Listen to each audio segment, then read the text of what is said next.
welcome to A Sports Show. I'm your host, Sammy Cibulka, and joining me tonight, as always, Devin Homer. And tonight we are welcoming Delaney Penn to the show. Delaney, are you excited to be here? Super pumped. Awesome. Well, we're very glad to have you. We have a great show planned for you guys tonight with a lot of U of A sports.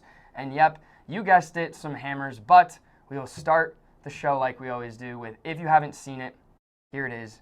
Devin, all you, my man. Yeah, if you haven't seen it, there was a game Sunday morning in London which featured, for the first time, two teams with winning records. The Giants came in 3-1, the Packers came in 3-1.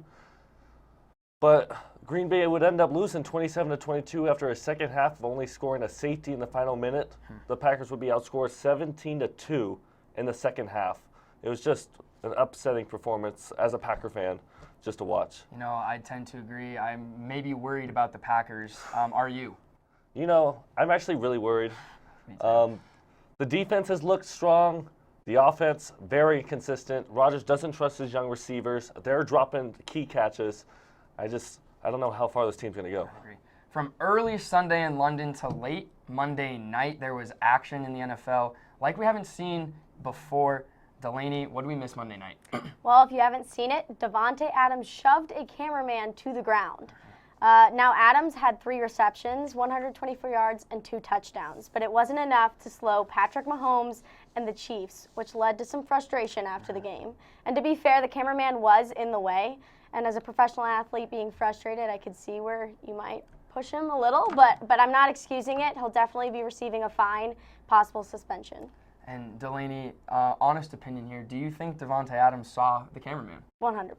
Definitely saw him. I would tend to agree. Davante Adams and a suspension and a fine coming. But if you haven't seen Victor Wembanyama play basketball yet, you need to. He looks to be one of the best prospects, maybe of all time, and some have even anticipated this prospect to be a greater prospect than LeBron James was. He's 7'4", Devin, and he can virtually do everything on a basketball floor, from shoot the deep three, block shots. He has a handle. Do you think he can be a league MVP? Could he? Of course he can. I mean, LeBron said it the best. He's an alien. Yep, very true. Victor Wembanyama is just straight an alien. Everything he can do on the basketball court, he's 7'4".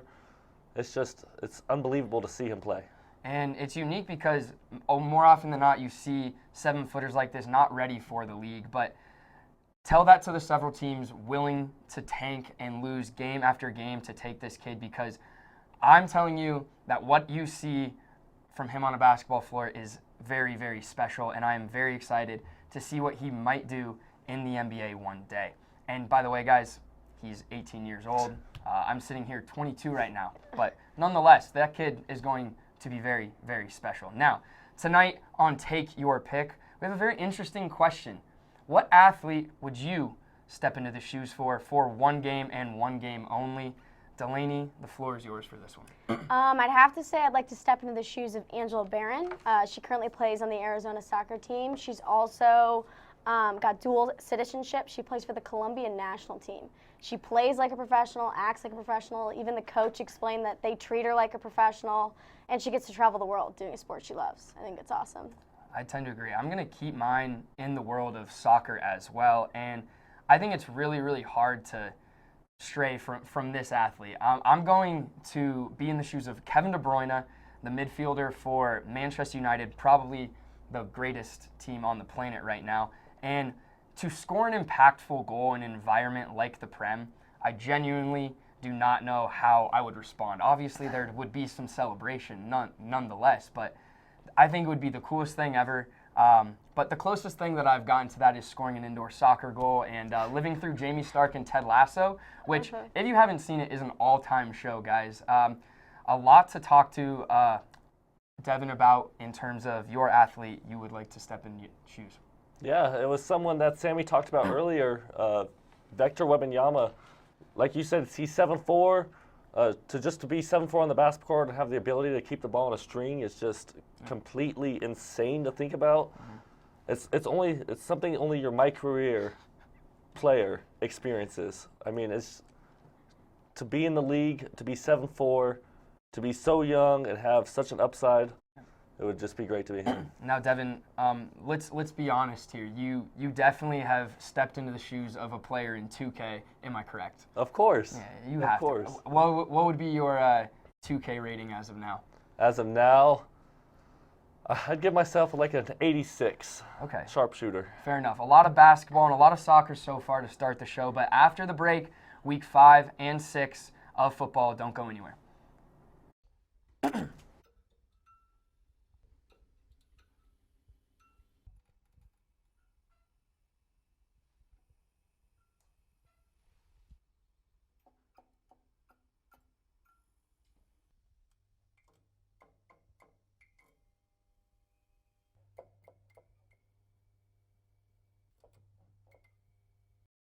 Welcome back to Ace Sports Show, and guys, again, in the famous words of MC Hammer, it is indeed Hammer Time. Delaney, we welcome you to Hammer Time, and we encourage your picks. You have 2 for us tonight, both in the same game, both tomorrow.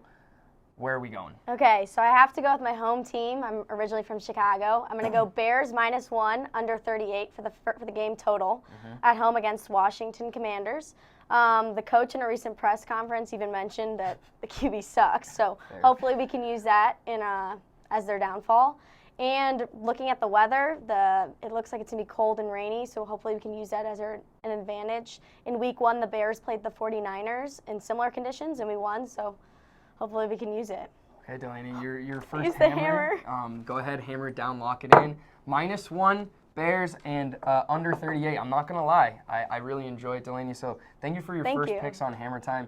Devin, I don't know if you've earned the big hammer yet. I'm taking it anyways. I'm taking okay. it. See, this is just bad karma already. He has a 4-teamer. He's probably going to go 0 for 4, but go ahead, Devin. All right. I have a huge 4-team NFL parlay. The first one, I got the Pittsburgh Steelers getting 8 points over Tampa Bay. I think this game will be close. No. I think the rivalry between Brady and the Steelers will keep this game close. Give me that hammer. No.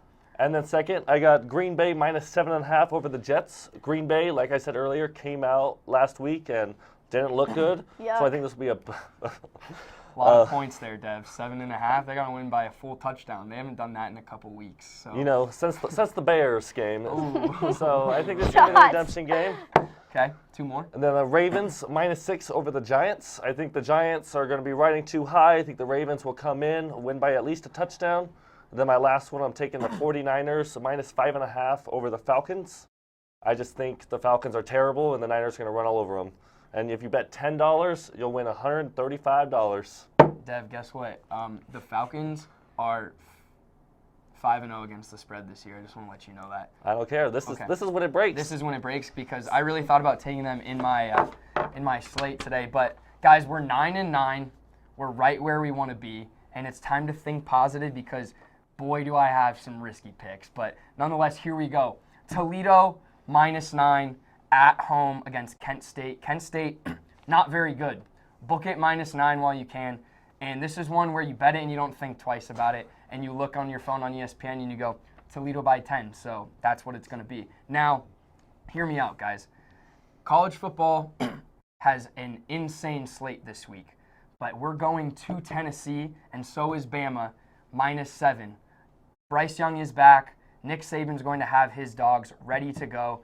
But I will say Tennessee will be bumping. So I like Bama by 9, but they still cover the -7. Now, second, we have Clemson -3 at Florida State. Another road favorite, which historically, maybe you don't want to back. You want to back the home dogs, but here we have Clemson -3 against Florida State. I haven't seen that much out of Florida State, but what I will say is that Dabo Swinney will have the guys ready to go. And I'm not going to lie, Devin, Dabo Swinney, Nick Saban, a little 2-game parlay, like 2 greatest coaches in college football right now. You can't go wrong. And speaking of good programs, USC is on the road at Utah, who just came off a loss to UCLA. Utah's season is really in the hands of their very, very good quarterback and their seasoned head coach. I think it will be close. USC, they don't have to win the game, just cover by a field goal, but I do think Caleb Williams and Lincoln Riley get the win up in Utah, and they still make their case for a college football playoff team. Now, I don't love the NFL slate. Obviously, Devin did. However, I have 2 picks that I saw, and I could not get myself to not touch them. Kansas City at home in Arrowhead with Patrick Mahomes, the best quarterback in the NFL. Some could argue it's Josh Allen and the Buffalo Bills coming to town, but Kansas City +3. This is an Andy Reid game. I think Patrick Mahomes showed what he's capable of coming from behind on Monday night. Again, divisional games with the Raiders like that are always close. I think +3, too many points for Kansas City. And lastly, my lock, my hammer of the week, guys. Chargers -5 at home on Monday night against the Denver Broncos. Okay? -5, I think it should be -14. The Broncos are very, very bad. Russell Wilson has looked terrible this year. Justin Herbert should be healthy from his rib injury. And I'm gonna whatever money this makes you on Saturday and Sunday, throw it all on Monday, -5 Chargers. And hopefully we're back here next week with a above 500 record. And nonetheless, that is hammer time for you folks tonight. Don't go wrong right there. Now, Delaney, you've watched the show a couple times, and you know how we end the show with a message too. And I'm really excited to hear your message tonight. Go ahead, Delaney. This is my first message. This one goes out to Arizona soccer. You guys got a huge win against USC last week, which is a major upset. It was awesome. And you had a great performance against UCLA, unlucky in the 89th minute. But you held strong, and I think this helped build your guys' confidence, and you can compete with the big dogs. So home game Friday against Colorado will be great. Opportunity for you guys to be moving up in the Pac-12 rankings. Now, Delaney, do you think Becca Moros and her team get the win? Yes, Okay. I do. You heard it I here, do. guys. Friday I do. night, U of A soccer against Colorado. Book it for a dub. Mm-hmm. Devin, come on, man. To King. To the king.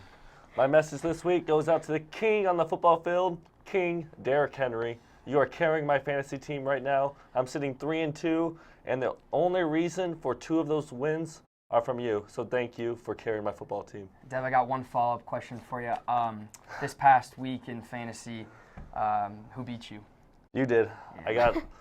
My team did not look well. They did not perform. We did not show up well on Sunday, but this week we'll get it back. All I'm saying is that by the time I remembered my password for the NFL app, first of all, who plays fantasy football in the NFL app?